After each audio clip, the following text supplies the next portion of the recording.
one of the biggest challenges that manufacturers face with the legacy products is, more often than not, these legacy products do not have any digital technologies embedded in it, right?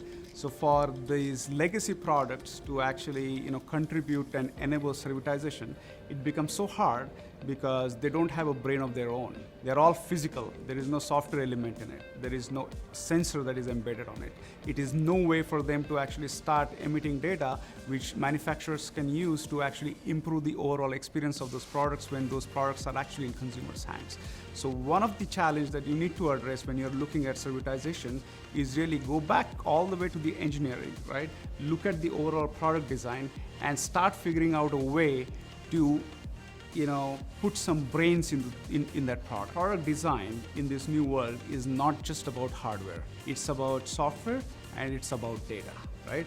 For you to actually make the products relevant for servitization, right, you have to use a minimal hardware and more software embedded into that product, right?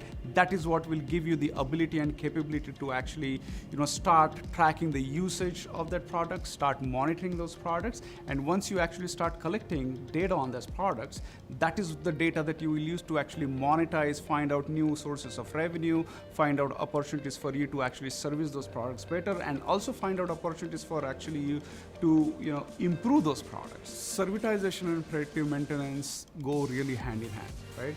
For you to be able to actually service your products better, it is absolutely important that you actually understand the health of those products proactively, right?